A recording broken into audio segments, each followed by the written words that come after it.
फरीदाबाद के सरकारी अस्पताल को रेफर मुक्त करने की मांग को लेकर पिछले 185 दिनों से धरने पर बैठे सतीश चोपड़ा के साथ तमाम जो समाजसेवी हैं या इस तरह की जो मदद कर रहे हैं ताकि फरीदाबाद रेफर मुक्त हो सके, इसी को लेकर आज मेयर को ज्ञापन देने पहुंच रहे हैं ताकि इनकी आवाज़ जो है ऊपर तक जा सके, सरकार तक जा सके। हालांकि बहुत सारी ऐसी चीज़ें घटी और लगा कि अब उम्मीद जो है जगी है और अब काम शुरू हो जाएंगे, लेकिन उसमें भी लंबा समय लग रहा है। धरातल पर कुछ चीज़ें नज़र नहीं आ रही। सतीश चोपड़ा जी हैं।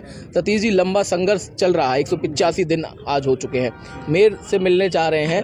क्या लग रहा है कि सरकार सोई हुई है या आधी जागी है, आधी सोई हुई है? देखिए, सरकार ने कई घोषणाएं भी कर दी, कई जगह फंड भी अलॉट कर दी, पर ज़मीन पे जो है एक दो चीज़ों को छोड़ के कुछ नज़र नहीं आया। आनन फानन में इन्होंने ICU भी चालू कर दिया, जबकि उसके लिए स्पेशलिस्ट डॉक्टर और टेंट स्टाफ नहीं है। अभी इन्होंने घोषणा की कि 6 बेड का हम डे केयर बनाने हैं जिसमें कीमोथेरेपी होंगी, जबकि ऑन्कोलॉजिस्ट जो डॉक्टर हैं कीमो करते हैं वो है ही नहीं हमारे पास। अल्ट्रासाउंड के लिए हम बार बार आवाज़ उठाते रहे हैं, बार बार अपने जो है डायरेक्टर भी आए थे, उन्होंने भी कहा कि जल्द से जल्द हम जो सुविधा शुरू करेंगे, पर 26 लाख की आबादी में एक भी रेगुलर रेडियोलॉजिस्ट नहीं है ना। आज हमने अखबार के द्वारा हमें सूचना प्राप्त हुई कि छायसा मेडिकल कॉलेज में अल्ट्रासाउंड और डिजिटल एक्सरे वगैरह सारी सुविधाएं शुरू की जा रही है। उसकी फाइल इन्होंने यहाँ भेजी कि अल्ट्रासाउंड करने के लिए एक CMO के द्वारा और जो गठित होती है टीम, उसका परमिशन चाहिए होती है, घूस लिंक जाँच ना हो पाए वहाँ पे, उस तरीके के कई प्रमाण पत्र लेने पड़ते हैं। वो मिलने के बाद वहाँ अल्ट्रासाउंड शुरू हो जाएगा और PP मोड पे शुरू किया जा रहा है। पर खुशी की बात यह है, PP मोड के होने के बावजूद जनता से उसके पैसा नहीं लिया जाएगा, वहाँ जनता के लिए मुफ्त रहेगा। तो बाकी जो तमाम घोषणाएं की थी सरकार ने, जैसे 200 बेड का मातृ शिशु पे थी, ये मई में हम उसकी आधारशिला रखे, पहले जनवरी में बात हुई, फरवरी में, फिर मई की बात हुई। अब इन्होंने अखबार में छपवाया कि सारी जो बाधाएं दूर हो चुकी है, परंतु पुरानी बिल्डिंग अभी जस की तस खड़ी है, उसको डिसमेंटल करना शुरू नहीं किया। सुपर स्पेशलिस्ट डॉक्टर का अभाव सभी जानते हैं हमारे यहाँ है ही नहीं, तो इन्होंने बताया कि सिविल अस्पताल में उसकी जो है पद ही नहीं होता। तो हमने बार बार कहते रहे हैं, जो हरियाणा सरकार जो घोषणाएं कर रही है, मुख्यमंत्री कह रहे हैं कि हमने जो चुनाव में वादे किए थे उनको उतारा जा रहा है, 19 वादे हमने पूरे कर लिए हैं। क्या लग रहा है कि धरातल पर चीज़ें नज़र आ रही हैं, बैठकें चल रही हैं? हम देख रहे हैं कि एक स्टेडियम का काम कितने लंबे सालों से चल रहा है, इधर बड़कल झील का लंबे सालों से चल रहा है, लेकिन कब पूरा हो जाएगा कुछ नहीं। देखिए, हम बार बार कहते हैं कि CMO साहब को एक कमेटी गठित करनी चाहिए जो डेली प्रोग्रेस रिपोर्ट ले अधिकारियों से, जो भी संबंधित विभाग है, उनकी अड़चनें दूर करे। वो खुद आगे बढ़ के जब तक नहीं आएंगे तो ये घोषणाएं ज़मीन पे नहीं उतर पाएंगी।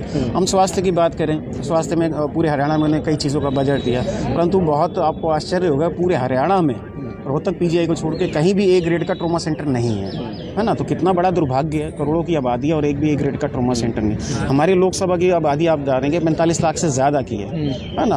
अभी इन्होंने घोषणा की थी कि ESI के साथ मिलके 200 बेड जिसके अंदर आधारित होंगे ट्रॉमा के लिए, 100 बेड जो आम व्यक्ति के लिए होगा, चाहे छत से चोटिल हो जाए, किसी दुर्घटना में घायल हो जाए, परंतु उस पर काम शुरू नहीं हुआ है ना। हमारी लड़ाई ये है कि आप जल्द से जल्द इन चीज़ों का काम शुरू करें ताकि मौत का तांडव है वो रुक जाए। आपकी जानकारी में एक और बात बता दें, इन्होंने बीच में घोषणा की थी कि 6 करोड़ रुपए हमने ट्रॉमा केयर के लिए रिलीज़ किए हैं, परंतु धरातल पे वो पैसा यहाँ आया ही नहीं अभी तक। धरातल पर चीज़ें नहीं हैं, घोषणाएं हैं, वादे हैं, लेकिन नज़र कुछ नहीं आ रहा है। कब सुधार होगा, कब रेफर मुक्त फरीदाबाद बन पाएगा? नहीं, हमें उम्मीद तो यही थी कि जल्द से जल्द ऐसा होना चाहिए। पिछले लगभग 7 महीने से भाई सतीश चोपड़ा जी धरने पर भी बैठे हैं, 24/7 चल रहा है ये तो, और ये सरकार के सभी नुमाइंदे देख कर जाते हैं और प्रशासन देख रहा है, लेकिन वो सिर्फ बातों में ही है और अखबारों तक ही रह जाता है सब कुछ। तो हम चाहते हैं जल्द से जल्द धरातल पर इस पर कार्रवाई। जी बिल्कुल, मैं जानना चाहूँगा, आप भी लगातार जुड़े हुए हैं, हम देख रहे हैं, क्या कहेंगे क्यों आखिर सरकार इतने बड़े मुद्दे को भी जो है नहीं समझ पा रही है, नहीं देख पा रही है, देख कर भी फिर अनजान है? बहुत बहुत धन्यवाद आपका। रेफर मुक्त जो अभियान चल रहा है, 7 महीने हो गए हैं, पर सरकार इतनी, मैं तो सीधे स्पष्ट शब्दों में बोलना चाहूँगा कि सरकार इतनी निकम्मी है कि इनके कानों तक जुआ नहीं रखती है। जनता कितनी परेशान है। सतीश चोपड़ा जी का अकेले का ये फार्त नहीं है, रतनपाल चौहान का अकेले का फार्त नहीं है, या जनता जो हम धरना प्रदर्शन में साथ दे रहे हैं, हमारा अकेले का फार्त नहीं है, या फरीदाबाद की जनता का फार्त है। जनता जो फरीदाबाद में जनता रह रही है उनके इलाज की फार्त है। तो सरकार इस बात को सुनती क्यों नहीं है, ये चुप क्यों बैठी है? आज बताइए, हवा में बात करते हैं, काम करने की बात नहीं करते हैं, तो क्या आज जनता को धोखा दे दिया?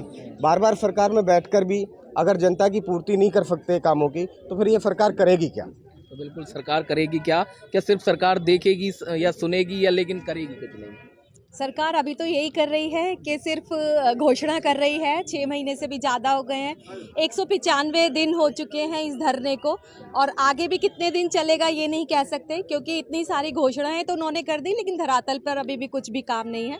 और सिर्फ सतीश जी अकेले नहीं हैं, 25 लाख से भी ज़्यादा जनसंख्या है फरीदाबाद की, तो वो सभी उन्हीं के साथ है, हम भी उनके साथ हैं। आज उनके साथ हम कंधे से कंधा मिलाकर खड़े हुए हैं, और जब तक हमें मिल नहीं जाता ट्रॉमा सेंटर, हम ऐसे ही फाइट करते रहेंगे। तो देखिए, जब तक ट्रॉमा सेंटर नहीं मिल जाता तब तक इसी तरह की फ़ाइट करने की लोग कह रहे हैं। और ना बल्कि ये समाज सेवी, बल्कि रोज़ाना यहाँ पर अलग अलग क्षेत्रों से लोग आते हैं, समर्थन देते हैं और धरना प्रदर्शन पर इकट्ठा होकर सरकार से यही गुहार करते हैं कि फरीदाबाद को रेफर मुक्त किया जाए, ताकि यहाँ के गरीब लोगों को दिल्ली ना भेजा जाए और यहीं पर ही उसका इलाज हो सके। हालांकि कई घोषणाएं ऐसी की गई जिनसे लगा कि अब हालात सुधरेंगे, लेकिन हालात धरातल पर अभी नज़र नहीं आ रहे हैं। सहयोगी राकेश के साथ संदीप गोयल, 24/7 न्यूज़, फरीदाबाद।